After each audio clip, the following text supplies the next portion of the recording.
Mbajeni mend, jeta është vetëm një kujtim. E dini se çfarë përgjigje u jap shokëve kur më thonë, tani do ikesh në shtëpi ti? Rri, ta argëtohesh. Shtëpia aty është. Jo, u them, dua të shijoj çdo sekond me të gjithë ata që gjenden aty, brenda shtëpisë. Sot, tani e përgjithmonë, derisa të jem gjallë, sepse jeta ka surpriza dhe kush e di se çfarë ka rezervuar.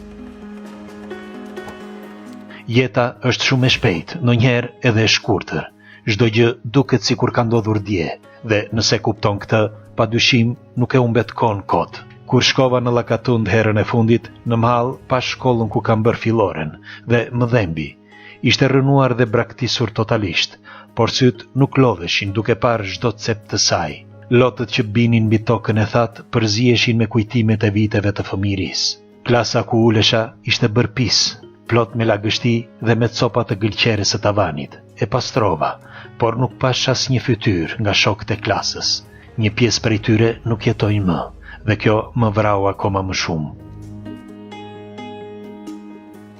Kur u ktheva tek shtëpitë e vjetra, rrugët ku kisha shkelur nuk ishin më të njëjta. Fusha ku lozja me shokët ishte kthyer në një shkretë të tirë, pa jetë dhe plot me kodra dhe barishte. Ktheva kokën se mos shihja ndonjë nga bashkëmoshatarët e mi, komshinj, por nuk pash as edhe hije. Pra, nëse ju pyesin se përse ktheheni vrap në shtëpi, thuajuni që doni të shpenzoni çdo minutë me ata që doni, sepse do të vijë një ditë ku nuk do të ktheheni më aty, në atë shtëpi. Njerëzit që ju kanë dashur dhe keni dashur nuk do të jetojnë më, veç gurët do dëgjojnë fjalët e tua.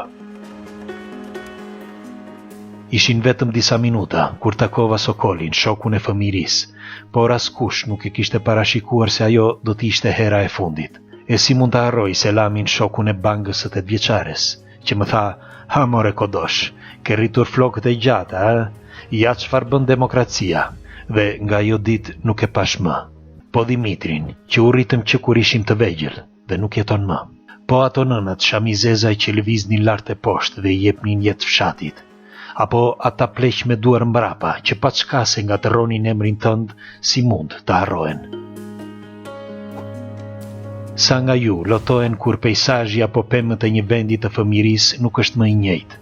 Madje shpesh ndodh që edhe aroma e atij vendi apo shija e një ushqimi na kujton fëmijërinë. Njeriu kur është fëmijë ëndërron se si do bëhet kur të rritet. Pastaj kur rritet përshkon në mendje gjithë fragmentet e fëmijërisë, sepse secila prej tyre është një copë e jetës që ke bërë. Ndaj duhet shijuar e tashmja sa më shumë me njerëzit që ke pranë, sepse jeta është veç një kujtim.